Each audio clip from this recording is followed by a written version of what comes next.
Palagay ko lahat na. Okay lang yan. Lahat na. Pati ito yung osteoarthritis. Pero dito parang namamanhid. Tulad niya. Lahat. Reset na. Baywang. Kung ano.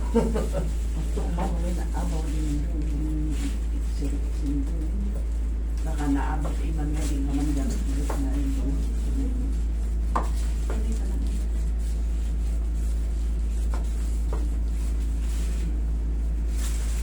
Abutin na dito.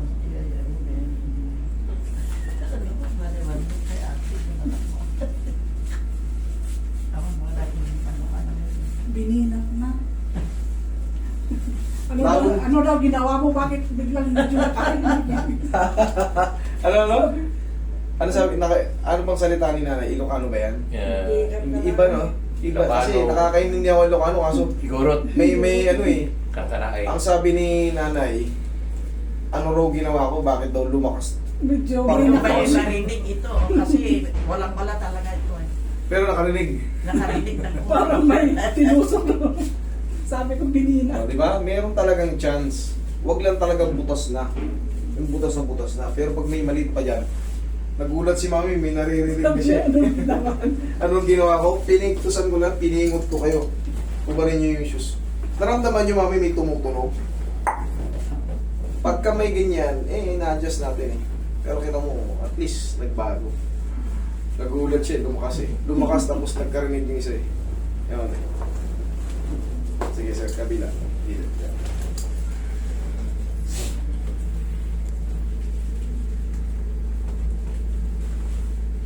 Relax na. Ano kaya yung post ng laging nagka-cramps yan? Pag lagi po nagka-cramps, isa lang naman ang titignan natin dyan eh. Baka sa hindi na kayo nakakakain ng potassium. Laging nagka-cramps. Gaano ka-limit yung cramps? Pag nagtrabaho ng medyo Pero kahit wala siyang ginagawa, nagka-cramps. minsan lang pagka Ay hindi potassium, hindi ano. Baka kulang na sa stretch. Pero pagka kasi kahit tulog kayo, kailan naman kayong ginagawa, kumbaga hindi naman kayo napagod, nagka-cramps pa rin kayo, yun yung bumababa yung ano natin. Pero kung napagod, nagtrabaho, nag-cramps, baka kulang lang tayo sa stretch at nagiging stiff yung mga muscle natin. Kailangan lang din natin na ano. Pero ito, sa tulong nito, imamassage natin, mga stiff muscle lang yung nagre-react. Napagod, mag-cramps, tapa. kasi parang mamamatay na Dito pag- eh. Dito kasi yung cramps niya eh. Hindi dito eh. Oo, masakit yun. Yung pagpunta sa... Iiyak na ako eh. Hindi, kaya natin yan. Madali lang yan. Mamaya patatamaan natin. Yun lang naman ang ano yan. Magnesium, tsaka potassium. Kung kayo ay kahit nga walang ginagawa. Pero kung kayo naman ay may ginagawa, napagod kayo, sa sobrang pagod. sa sobrang pagod, magre-react yung mga stiff muscle natin. Yun lang yun. Pero siyempre, kailangan din natin kumain ng saging-saging. Minsan, Everyday naman. sabaw ng buko, yan. Take tayo yan. Para sure. Everyday na kumakain ng saging with oats. Very good. Pero ito, hindi, stiff muscle lang yan. Baka muscle strain na yun, bigla ang kilos.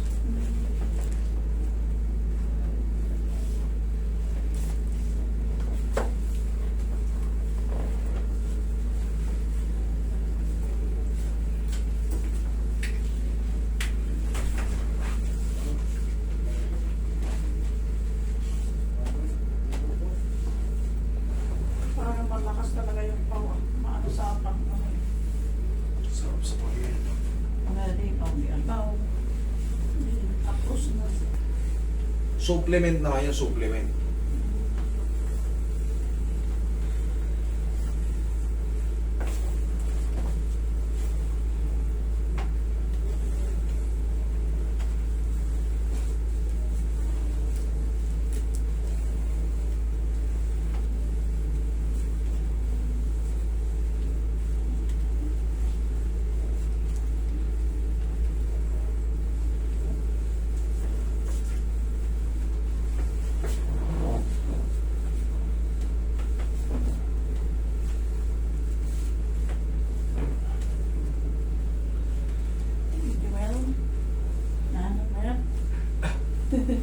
Apa isa tao pa din. Ilan na din nung anong sali.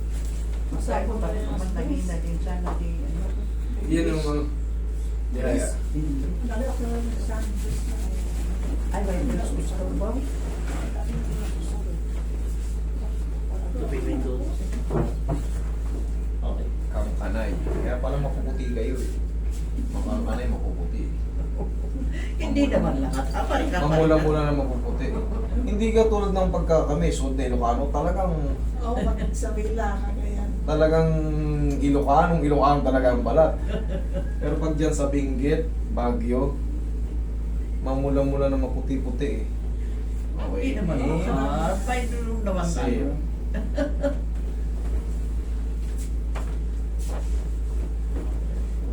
Doon kasi hindi malamig, sa inyo malamig. Oo. Sa amin mainit eh. Pero, Pag uminit talaga, parang ang lapit mo sa araw eh. Parang yung dalawang hakbang na araw na eh. O kaya sa tuhod, ma-start sa halat. Pipitigin din natin. Gusto na daw. Osteoarthritis, pag nakitaan kayo sa x-ray ng mga spar, consider na yung osteoarthritis. Tapos pag naririnig nyo may tumutunog-tunog. Meron. Yan. Yan o, katulad Oo. ito. Parang may nagkukuskusan sa loob. Tapos, yan, huwag na kayo magtaka. I-consider na yan na osteoarthritis. Pero ang gamot din dyan, bawas lang kayo sa malalakas na alat. Bawas kayo sa mga alat. Tapos yung mga matatabang pagkain.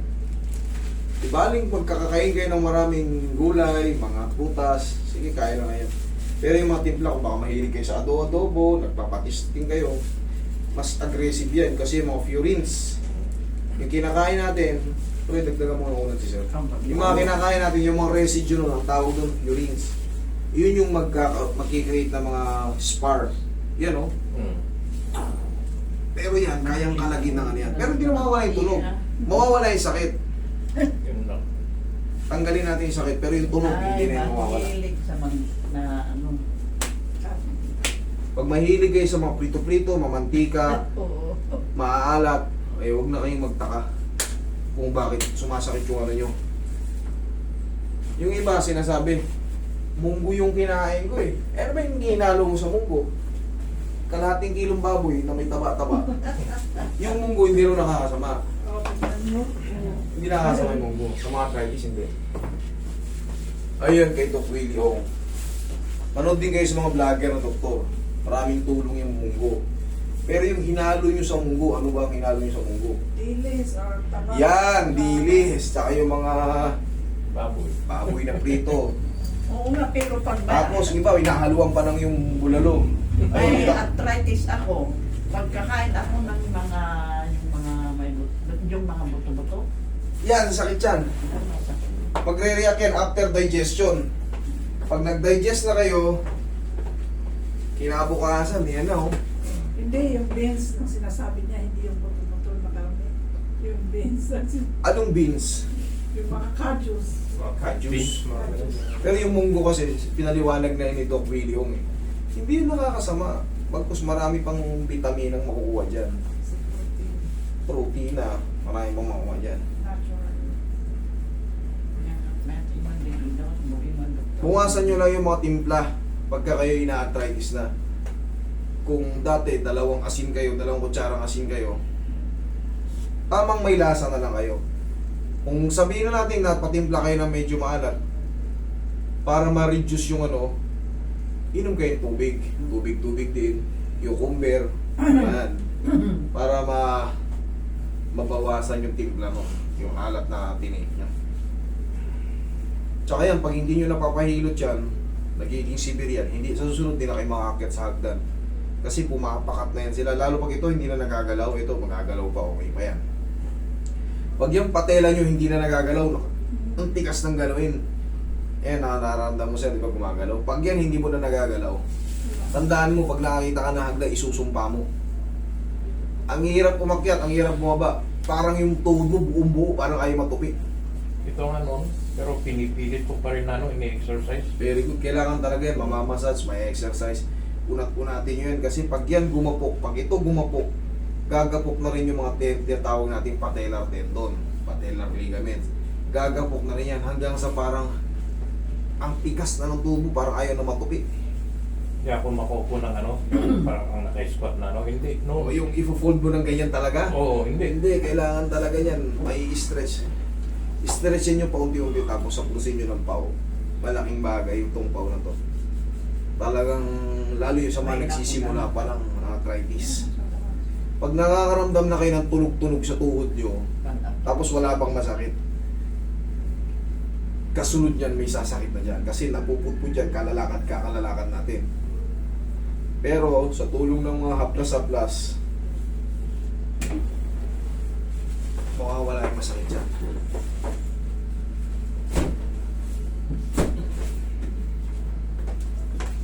Roy. Tsaka yung rheuma arthritis, kakambal na natin halos yan.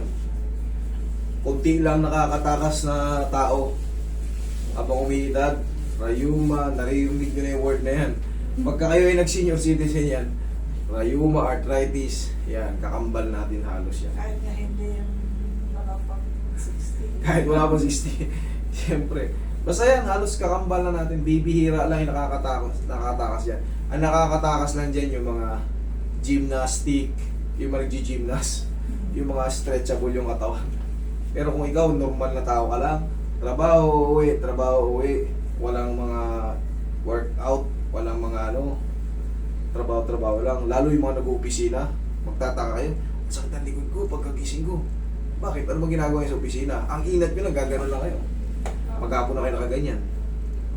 Tapos, siyempre, dahil busy kayo, pag uwi nyo, iniisip nyo pa yung tinatrabaho nyo eh.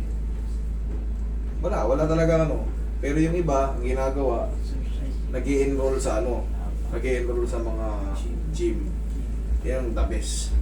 Kung di man kayo nag-i-enroll sa gym, magpa-massage kayo. Kasi malaking tulong yung massage. Basta yung marunong mag-massage. Yan ang pinaka the best yan. Magpa-massage kayo para yung mga stiff na likod nyo, kahit pa paano lalambot yan pag binasa ng marunong. Huwag nyo ipapa-hard.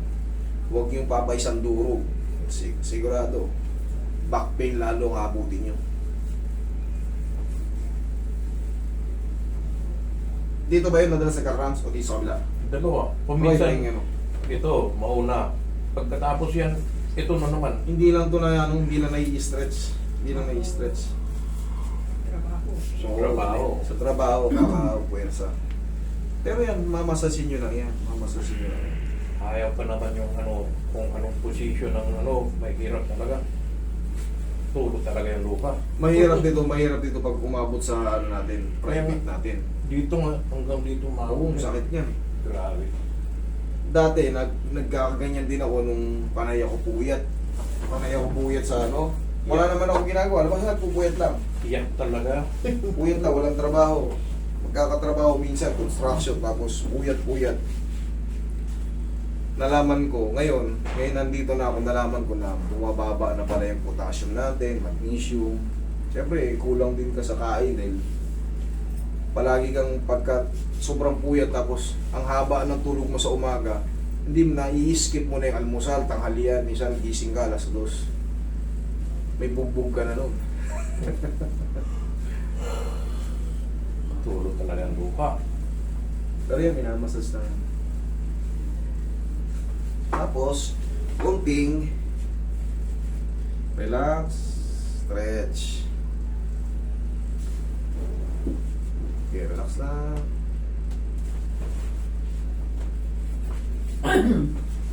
Si Bigo nga, si Lydia ay hindi na nalipik sa bakit ka na dito. Okay, sir po. Ito sana, dito ka. Ay, sa tad. Oo. Sige. Kasi yan, minsan bigla na lang eh.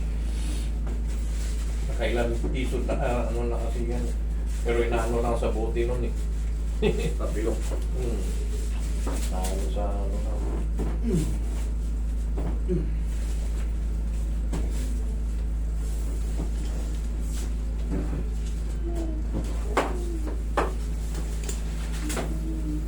Relax lang.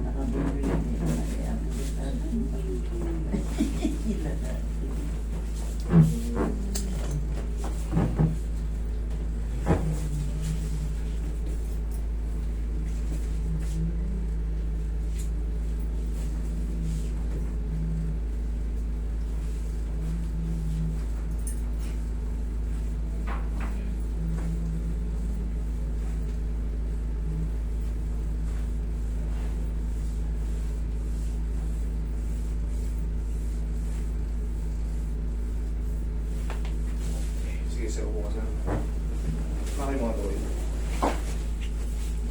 Okay.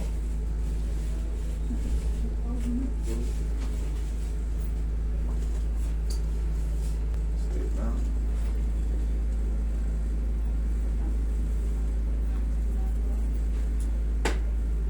Okay, thank you.